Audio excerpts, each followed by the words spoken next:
Hallelujah, price the Lord, price the Lord, price the Lord. கர்த்தருடைய நாமத்துக்கு மாத்திரமே மகிமை உண்டாவதாக. இன்று 4வது நாள், நவம்பர் மாதம் 2021 ஆண்டு, the 4th of November 2021. இந்த நாளிலும் ஆண்டவர் எனக்கு கொடுத்த ஒரு செய்தி, அருமையான ஒரு செய்தி. என்ன சொல்கிறது, சொல்லிட்டான ஒரு செய்தி ஆண்டவர் எனக்கு தந்தார். செய்தியை பெற்ற நான் பாக்கியவான், செய்தியை தியானித்த நான் பாக்கியவான், அந்த செய்தியை கேட்குற நீங்களும் பாக்கியவான்கள். ஸோ இந்த செய்தியினுடைய தலைப்பு, we shall not be moved. Hallelujah. We shall not be shaken. நானும் நீங்களும் அசைக்கப்படுவதில்லை. இவ்வளோ ஒரு ஆசீர்வாதமான ஒரு தாட்ஸை ஆண்டவர் தந்தார். I thank God for the Holy Spirit of God, who He inspires us, who He prompts us, who He encourages us, who He strengthens us, who He motivates us. பரிசுத்த ஆவியாகிய தேவனுக்காக ஸ்தோத்திரிக்கிறேன். தெளிவாக அந்த டாபிக்கை எனக்கு தந்தார். நீ அசைக்கப்படுவதில்லை, தேவ ஜனங்கள் அசைக்கப்படுவதில்லை, தேவ ஊழியர்கள், தேவனாலே அழைக்கப்பட்டு தேவனாலே அபிஷேகிக்கப்பட்ட ஊழியக்காரர்களை அசைக்க முடியாது. மாறாக நாங்கள் இருக்கிற இந்த உலகம் அசைகிற உலகம். ஒரு பூமி அதிர்ச்சி வந்தால் சரி, ஒரு சாதாரண ஒரு வைரஸ் COVID-19 2019 நவம்பர் டிசம்பர் டைமில் வந்துச்சு பாருங்க. 2019 வந்து அவதான் COVID-19 என்று வைத்திருக்காங்க பேர். விஞ்ஞானிகளுக்கும் அமெரிக்காவில் இருக்கின்ற ஹைராக்கியில் இருக்கிற ஆக்களுக்கும் ஏற்கனவே அந்த செய்தி போய்விட்டது.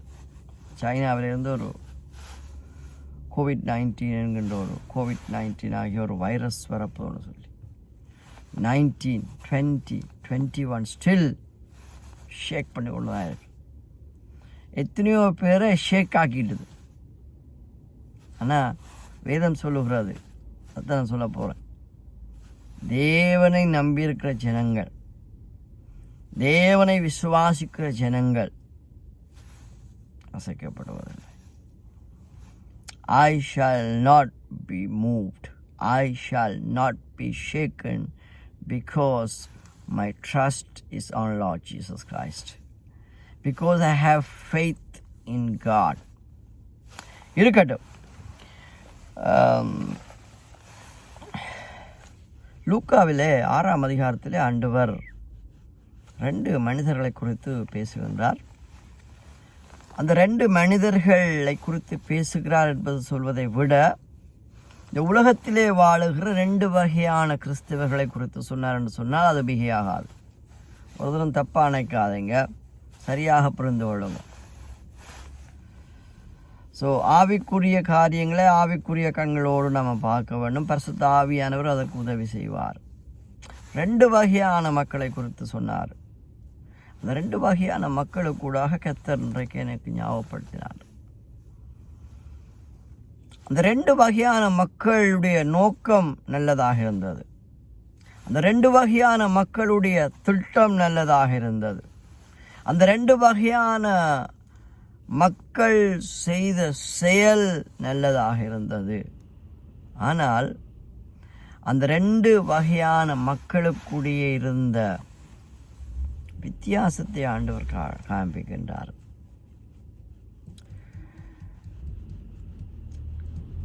A wise man, who he builds the house upon the rock. கன்மலையின் மேலே கட்டின ஒரு மனிதன், அவனை ஆண்டவர் ஞானவான் என்று சொல்லுகின்றார். அதோட அர்த்தம், கன்மலை மீது கட்டப்பட்ட கிறிஸ்தவன் தான் ஞானமுள்ள கிறிஸ்தவன். ஸோ ஒரு வகையான கிறிஸ்தவர்கள், டொப்பான கிறிஸ்தவர்கள். இன்னொரு வகையான கிறிஸ்தவர்கள் இருக்கின்றார்கள். A man who builds the house upon the sand. அவங்க புத்தி இல்லாதாக்கள்.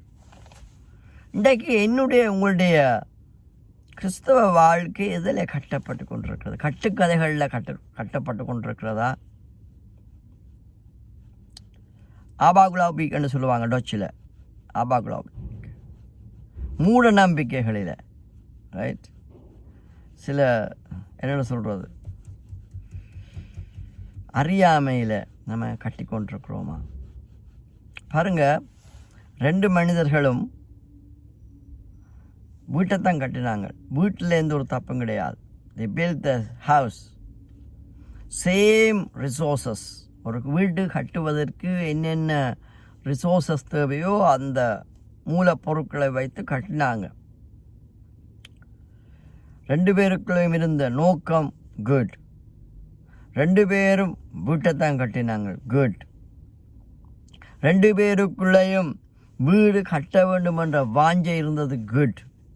ஆனால் ஒருவன் தன் வீட்டை கண்மலையில் கட்டினான். ஆனால் இன்னொருவன் இந்த வீட்டை மணலில் கட்டிட்டான். wrong location. Where is my location today? Where is your location today? வீடு என்பது ஒரு விசுவாச வாழ்க்கைக்கு அடையாளமாக இருக்கிறது. ஆவிக்குரிய ரீதியில் நான் பார்க்குறேன். நீங்கள் எப்படி பார்த்தாலும் பார்த்துட்டு போங்க, அது உங்களோட பிரச்சனை. எனக்குள்ளே இருக்கிற பரிசுத்த ஆவியானவர் மூலமாக நான் கற்றுக்கொள்கிற காரியம், house is like a faith life. House is like a Christian life. House is like our spiritual life. House is like a spirituality. இன்றைக்கு என்னுடைய உங்களுடைய ஆவிக்குரிய வாழ்வு எதில் பேஸ் பண்ணி இருக்குது? Where is our location today? So இந்த கண்மலை என்பது கிறிஸ்துவுக்கு அடையாளமாக இருக்கிறது. The rock is a symbol of Christ. மூலைக்கல் என்று இன்னொருத்தில் பார்க்குறோம்.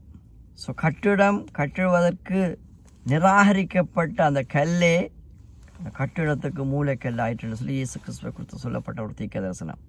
ஸோ கண்மலை என்றால் அசைக்க முடியாது, அன்ஷேக்கபிள். எல்லாம் ஷேக் பண்ணப்படும். என்னுடைய படிப்பு ஷேக், நம்முடைய அறிவு ஷேக் பண்ணும், நம்முடைய வசதி வாய்ப்புகள் ஷேக்கன், நம்முடைய ஹெல்த், நம்முடைய வெல்த், நம்முடைய நேம், நம்முடைய fame, everything one day will be shaken. Write it down and keep it with you. When it comes to pass, then only remember me. Hallelujah. வேதம் சொல்லுகின்றது எல்லாமே அழியும் சொத்துக்கள். அசையும் சொத்துக்கள், அழியும் சொத்துக்கள். ஆனால் அழியாத சொத்து ஆண்டவராக இயேசு கிறிஸ்து. கிறிஸ்துவில் நாம் கட்டப்பட்டிருக்கிறோமா? அவருடைய அர்த்தம் இன்னும் டீப்பாக போனால் வேர்டில் நாம் base பண்ணியிருக்கிறோமா? Are we basing the word of God or are we basing on the world? பார்த்தா ரெண்டும் சிமிலராக போல தான் இருக்குது பாருங்க. Word or world. என்னுடைய விசுவாச வாழ்க்கை, உங்களுடைய விசுவாச வாழ்க்கை, உங்களுடைய ஆவிக்குரிய வாழ்வு கர்த்தருடைய வார்த்தையிலிருந்து கட்டப்பட்டு கொண்டிருக்கிறதா, இல்லாட்டி இந்த உலக வாழ்க்கையிலிருந்து கட்டப்பட்டு கொண்டிருக்கிறதா?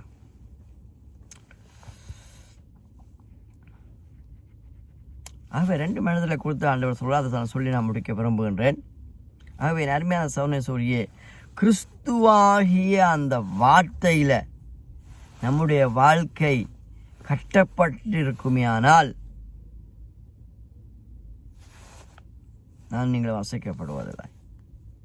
மாறாக இந்த உலக வாழ்க்கையில் நம்முடைய வாழ்க்கை, விசுவாச வாழ்க்கை கட்டப்பட்டிருக்கும்னு சொன்னால் டக்குன்னு குழம்பிடுவீங்க. ப்ராக்டிக் ஆவிக்குரிய ரீதியில் சொல்கிறேன். வார்த்தையில் கட்டப்பட்ட ஆவிக்குரிய வாழ்க்கையில் குழப்பம் இருக்காது. குழப்பங்கள் மத்தியிலும் தெளிவு இருக்கும். நம்பர் 1. 2வது காரியம், கிறிஸ்துவாகிய அந்த கன்மலையாகிய வார்த்தையில் நம்முடைய வாழ்க்கை இருக்குமே ஆனால் குழப்பம் இருக்காது, குழம்ப மாட்டோம். இன்னும் என்ன சொல்ற, டக்கு டக்கு டக்குன்னு குழம்பிடுவாங்க சில பேர். ஸோ அது கிறிஸ்துவிலே நம்ம இன்னும் ஆழமாக கட்டப்படாத அர்த்தமாக இருக்கிறது. Back to the word, back to the word and back to God. பழைய ஏற்பாட்டில் பல இடங்கள், ஒரு சில இடங்களில் ஆண்டவர் சொன்னார், வார்த்தையை கொண்டு என் பக்கம் திரும்புங்கள், come back to me with my word. So இன்றைக்கு நாம் கேட்குற செய்திகள் கூட என்ன சொல்கிறது, கதைகளும் கற்பனைகளும், அங்கே அது நடக்குது இங்கே நடந்துட்டு போகட்டும் ஐயா, who cares, where is the word. ஒரு வார்த்தை எடுப்போம், ஆனால் கூட உலக காரியங்களை தான் கதைக்கிறோம். ஸோ அதை நான் விட்டுறேன். ஆகவே இன்றைக்கு என்னுடைய வாழ்க்கையில் ஆவிக்குரிய வாழ்வு, விசுவாச வாழ்வு, இந்த விசுவாசமாகிய வீடு கன்மலையாகிய கிறிஸ்துவின் மீது போடப்பட்டு வார்த்தையாகிய கிறிஸ்துவின் வார்த்தையிலே கட்டப்படும் என்று சொன்னால் ஒரு தெளிவை நாங்கள் பார்க்க முடியும், ஒரு கிளாரிட்டி, ஸ்பிரிச்சுவல் கிளாரிட்டி. இன்னொன்று சொல்லப்போனால் ஒரு கான்ஃபிடென்ட், உறுதி. பல வேளைகளில் அநேக கிறிஸ்தவர்கள் they lose confidence, they get offended. பாருங்கள், நான் பார்த்துருக்கேன். நான் கர்த்தர் கிருபையினாலே இப்போ ஒரு 30 ஆண்டுகளுக்கு மேலாக ஆவிக்குரிய வாழ்விலே பல விசுவாசிகளை, பல நூற்றுக்கணக்கான விசுவாசிகளை, பல நூற்றுக்கணக்கான ஊழியர்களை பார்த்து கொண்டு தானே இருக்கிறேன். நீங்களும் பார்த்து கொண்டு இருப்பீங்க, நம்புறீங்க. டக்கு டக்கு டக்குன்னெலாம் குழம்பிடுவாங்க. அசைக்கப்படுவதில்லை. வேதம் தெளிவாக சொல்லுகிறது, என் அருமையான சகோதரிய சகோதரியே, கன்மலையின் மேல் கட்டப்பட்டவன் அசைக்கப்படும். வசனத்தை நான் வாட்சி நான் முடிக்க விரும்புகின்றேன். ஆழமாய் தோன்றி, ஹார்ட் ஒர்க். வேதத்தை நீங்கள் ஆழமாக போடுறீங்களா, சும்மா ஷலோவாக வாசிச்சுட்டு போவாதீங்க. You are wasting your time. ஷலோவாக வாசிச்சுட்டு தலைக்கு மேலால் அப்படியே போயிடும். we need to go deep. 6ஆம் அதிகாரம் 48வது 49வது வசனத்தை நான் சொல்லி முடிக்கிறேன். I am getting late. Right. ஆழமாய் தோன்றி கற்பாறையின் மேல் அஸ்திவாரம் போட்டு.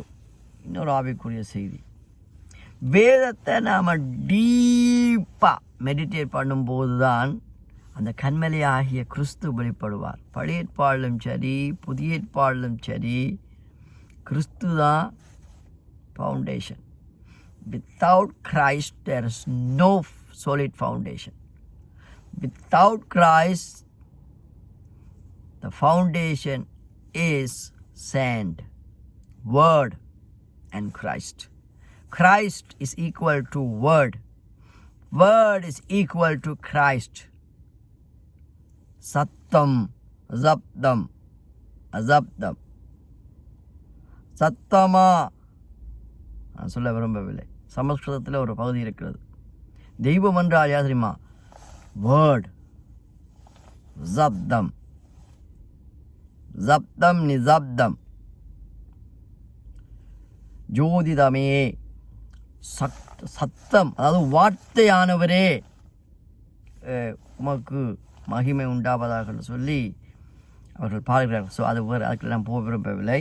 ஆனால் இங்கேயே பார்ப்பீங்கன்னு சொன்னால் வேதம் சொல்கிறது ஆழமாய் தோன்றி கற்பாறையின் மேல் அஸ்திவாரம் போட்டு. இப்போ வீடு கட்டக்கு முதல், before we build the house, make sure the rock, அந்த ரொக்காகிய கிறிஸ்துவை கண்டுபிடிக்கும் வரைக்கும் அந்த ரொக்காகிய கிறிஸ்துவினுடைய அந்த அஸ்திபாரத்தை கண்ட பிறகுதான் அதுக்கு மேலே தான் நாம் கட்ட வேணும் வீட்டை. விசுவாச வாழ்க்கை, நம்முடைய விசுவாச வாழ்க்கை கிறிஸ்துவாகிய அஸ்திபாரத்தில் இல்லாமல் நம்ம எங்கே கட்டினாலும் one day you will be collapse in your Christian life. எழுதி வைத்துக் கொள்ளுங்கள். முதலாவது கிறிஸ்துவை அறிஞ்சு கொள்ளுங்க. who is Christ? He is the living God. That's it. ஜீவனுள்ள தேவன் அவர், ஜீவாதிபதி அவர். He is God. He was God. He is God and he is going to be God. கிறிஸ்துவாகிய கன்மலையிலே கட்டப்பட வேண்டும். ஆகவே ஆழமாய் தோன்றி கற்பாறையின் மேல் அஸ்திவாரம் போட்டு வீடு கட்டுகிற மனுஷனுக்கு ஒப்பாயிருக்கிறான். the man who is wise man, ஞானமுள்ளவன், புத்தி உள்ளவன். பாருங்க, அதுக்கு பிறகு நீங்கள் பார்ப்பீங்க சொன்னால் இந்த வீட்டுக்கு 2 வீடும் சேலஞ்சஸ் வரும். ஒரு ஆவிக்குரிய மனிதனுக்கும் சவால்கள் உண்டு,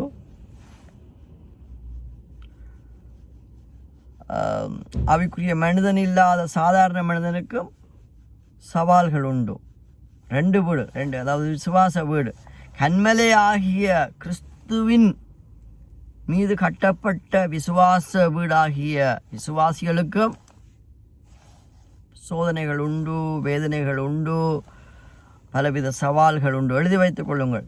அதுலேயும் கள்ளப்போதகங்கள் வருது. கிறிஸ்தவனாக இருந்தால் அவனுக்கு சவாலே இல்லை. உண்மையான கிறிஸ்தவனாக இருந்தால் அவனுக்கு கவலை இல்லை, கண்ணீர் இல்லை, வேதனை இல்லை. அவனை எப்போவுமே ஜோ ஜோ ஜோ ஜோ ஜோ ஜோ ஜக ஜக ஜக ஜகோதியாக இருப்பான். அவன் எப்போவுமே கெத்தாக இருப்பான். அதெல்லாம் கள்ள உபதேசங்கள். சவால்கள் எல்லாருக்கும் உண்டு. உலகத்தில் இருக்கும் வரைக்கும் நமக்கு போராட்டம் உண்டு, போராட்டங்கள் நமக்கு உண்டு, சவால்கள் நமக்கு உண்டு, பலவித சேலஞ்சஸ் நமக்கு உண்டு. ரைட்? அது பிரச்சனை இல்லை. அந்த சவால்கள் மத்தியில் அந்த சவாலை நம்ம எப்படி how do we handle, how do we tackle the challenges? Rough time, tough time வரைக்குள்ள கிறிஸ்துவாகி அந்த கன்மலையின் மேலே கட்டப்பட்ட வீடு எப்போவுமே ஸ்ட்ராங்காக இருக்கும். அதான் நாங்கள் அந்த அர்த்தம் வேதம் தெளிவாக சொல்லுகிறது. என்ன குயிக்காக நான் முடிக்கேன். Praise the Lord, hallelujah, thank you Lord, thank you Lord. ஆழமாய் தோன்றி கற்பாறை மேல் அஸ்திவாரம் போட்டு வீடு கட்டுகிற மனுஷனுக்கு ஒப்பாயிருக்கிறான். பெருவெள்ளம் வந்தது. பிரச்சனை வரும். கன்மலையாகிய கிறிஸ்துவின் மீது வார்த்தையின்படி கட்டப்பட்ட அந்த வீட்டுக்கும் பிரச்சனை வரும். பலவிதமான சவால்கள் வரும். பாருங்க, பெருவெள்ளம் வந்தது, நீரோட்டம் அந்த வீட்டின் மேல் மோதியும், இங்கான் இருக்குது ரகசியம், அதை அசைக்க கூடாமல் போயிட்டு தான் முக்கியமான ஒரு செய்தி. ஹல்லேலூயா. அதை அசைக்க கூடாமல் போயிட்டு. ஏனென்றால் அது கன்மலையின் மேல் அஸ்திவாரம் போடப்பட்டிருந்தது. அல்லேலூயா. இன்றைக்கு அநேக விசுவாசிகளுடைய வாழ்க்கையில் சின்ன சின்ன சின்ன காரியங்களில் குழம்பி போயிடுவாங்க. சின்ன சின்ன சின்ன காரியங்களில் அதை பெருசுபடுத்தி பிரிஞ்சு போயிடுவாங்க. இவங்களெல்லாம் நீங்கள் யார் என்னதான் சொன்னா சொல்கிறேன், கிறிஸ்துவாகிய கன்மலையின் மேலே உறுதியாக கட்டப்படாதவர்கள், வார்த்தையிலே இவர்கள் வாழாதவர்கள். சின்ன காரியத்திலே குழம்புறீங்கன்னு சொன்னால் பெரிய காரியத்தில் எப்படி ஐயா நிற்பீங்க? ஒரு சின்ன மழை, ஒரு சின்ன காற்று, ஒரு சின்ன புயலுக்கே உங்களால் தாக்கு பிடிக்க முடியாட்டி இனி வரப்போகிற நாட்களில் பெரிய பெரிய பெரிய புயல்கள் வரும். அப்போ நீங்கள் எப்படி நிற்க போகிறீங்க? வேதம் தெளிவாக சொல்லுகின்றது. ரைட்? கன்மலையின் மேலே அஸ்திவாரம் போடப்பட்டிருந்தபடியினால அந்த வீடு அசைக்கப்படவில்லை. அந்த வீடு உறுதியாக இருந்தது. இன்றைக்கு என்னுடைய உங்களுடைய விசுவாசமாகிய வீடு எப்படி இருக்குது? எப்படி இருக்குது? பிரச்சனை வரும்போது, போராட்டங்கள் வரும்போது, நமக்கு விரோதமாக விமர்சனங்கள் வரும்போது, நமக்கு விரோதமாய் எதிராக வரும்போது, என்னுடைய விசுவாச வீடு அப்படி இருக்குது. I thank God. பல வேளைகளில் எனக்கு வருகின்ற வெகு குறைவு தான், ஒரு சில விமர்சனங்கள் தான் வருகின்றது. கர்த்தருடைய சுத்த கிருபையினால பல பாராட்டுக்கள் நான் மயங்குறாலும் கிடையாது, விமர்சனங்களில் நான் சோர்ந்து போகிறாலும் கிடையாது. அதான் ஒரு ஸ்ட்ராங்கான கிறிஸ்தவனுடைய அடையாளம். அதாவது நல்ல பாராட்டுக்கள் வரும்போது அதில் மயங்கிட்டா நீ கண்மலையாகிய கிறிஸ்துவில் உன்னுடைய வீடு இல்லைன்னு தான் அர்த்தம். அது உண்டு, ஒரு சைன். நம்பர் 2, ஒரு டீச்சிங் மாதிரியே போகுது. நம்பர் 2, எனக்கும் உங்களுக்கும் வருகிறதான நெகட்டிவான கிரிட்டிசிசத்தில் நீ டிஸ்கரேஜ் பண்ணிட்டு சொன்னால் உன் வீடு என் வீடு கிறிஸ்துவாகிய கண்மலையில் கட்டப்படவில்லை என்று தான் அர்த்தம். ஸோ விமர்சனங்கள் வரும். இப்போ இயேசுடைய பிரசங்கத்திலேயே குறப்பிடிக்க வந்த பரிசேயர் கூட்டம், சதுசேயர் கூட்டம், வேதபாரகர் கூட்டம், ஒரு வேளையில் இயேசுடைய பிரசங்கத்தை கேட்டு எல்லாருமே போகிறாங்க. 6ஆம் அதிகாரத்தை வாட்சி பாருங்க. யோவானில் ஆண்டவர் கேட்குறார், நீங்களும் என்னை விட்டு போகிறீங்களா? எல்லாரும் போயிட்டாங்க. தெய்வம் ஐயா, பச்சை மரத்துக்கு அந்த கெதியண்டா பட்ட மரங்களாகி எங்களுக்கு இந்த கர்த்தர் ஊழியக்காரோடு பேசி கொண்டிருக்கின்றார். சத்தியத்தை சத்தியமாக பேசுங்க. ஜனங்கள் வருவார்கள், ஜனங்கள் போவார்கள். ரைட்? ஒரு ஆத்மா இருந்தாலும் அந்த ஆத்மாவுக்கு கடைசி வரைக்கும் நீங்கள் ஊழியம் செய்யுங்க. கர்த்தர் உங்களை கனப்படுத்துவார். ரைட்? லட்சக்கணக்காக ஊழியம் செஞ்ச ஊழியக்காரனுக்கு இருக்கிற அதே கனத்தையும் கௌரவத்தையும் மகிமையும் கர்த்தர் உனக்கு தருவார். கர்த்தர் உங்களோட ஸ்பெசிஃபிக்காக பேசுகிறாரு. நான் இந்த செய்தியிலிருந்து கொஞ்சம் வெளியில் போனாலும் உங்களுக்காகவே ஆண்டவர் இந்த செய்தி அனுப்புகிறாரு. கொஞ்சம் ஆத்துமாக்களாக இருந்தாலும் அதில் உண்மையாக இருங்க, உத்தமமாக இருங்க. 1000 ஆத்துமாக்கள் மத்தியில் ஊழியம் செய்வதைப் போலவே ஒரு 10-20 ஆத்துமாக்கள் வந்தாலும் ஊழியம் செய்யுங்க. கர்த்தர் உங்களை கனப்படுத்துவார். கர்த்தர் கடைசியாக எப்படி கூப்பிடுவார்? உண்மையும் உத்தமமான ஊழியக்காரனே, good and faithful servant, please welcome, please come, please enter in my kingdom. 1000 பேருக்கு ஊழியக்காரனாக இருந்தவனே, லட்சக்கணக்கான ஊழியக்காரனாக இருந்தவனே, ஜனங்களுக்கு 200-300 பேருக்கு ஊழியம் நீ வாண்ட அப்படி சொல்ல மாட்டார். Good and faithful servant, come, welcome, please enter into my kingdom தான் கர்த்தர் கூப்பிட போகிறார். ஆகவே ஆத்துமாக்கள் தர்றது ஆண்டவர். ஆயத்தில் ஆத்துமாக்கள் எப்போவுமே நான் பார்த்த அளவில் அவங்க சீசன் மாறிக்கொண்டிருப்பாங்க. அவங்கள திருப்திப்படுத்தவே முடியாது. ரைட்? கர்த்தர் உங்களுக்கு ஊழியம் தந்தால் அந்த ஊழியத்தை உண்மையாக செய்யுங்க, ஓடத்தில் இருந்து செய்யுங்க, ஓடி செய்யுங்க. அது வேறு சப்ஜெக்ட், அதுக்குள்ள நான் போக விரும்பலை. அவங்க நாங்கள் பார்க்குறோம் என்ன தெரியுமா? ஏனென்றால் அது கண்மலையின் மேலே அஸ்திவாரம் போட்டுப்பட்டபடினாலே அது அசைக்கப்படுவதில்லை. ஆகவே ஆண்டவர் இன்றைக்கு எனக்கும் உங்களுக்கும் தருகிற செய்தி, நானும் நீங்களும் அசைக்கப்படுவதில்லை. நானும் நீங்களும் we shall not be moved, we shall not be shaken, because we are basing on the foundation of the Lord. Hallelujah. We are building the house of our life by the word of God. Therefore we shall not be moved, we shall not be shaken. கர்த்தருடைய நாமத்துக்கு மகிமை உண்டாவதாக. நீங்கள் வீட்டை போயிட்டு right time இருந்தால் அடுத்த 49 வருஷத்தை வாசிங்க. இன்னொரு வீடு இருந்தது. அந்த வீடு என்ன நடந்தது தெரியுமா? மழை வந்தது, ரைட், பெரு வெள்ளம் வந்தது. அதில் மோதின உடனே அது சுக்கு சூறாக உடைஞ்சு போச்சு. சுக்கு சூறாக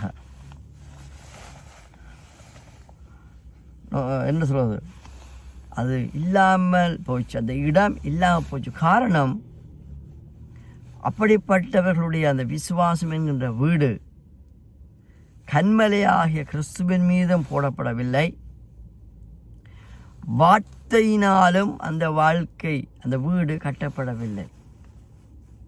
ஆகவே உள்ளத்தின் ஆழத்திலிருந்து மறுபடியுமாக CRMC திருச்சபை சார்பிலே என்னுடைய அன்பின் வாழ்த்துக்கள்.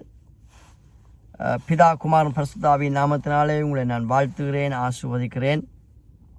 May the Lord Jesus Christ be with you and keep you well.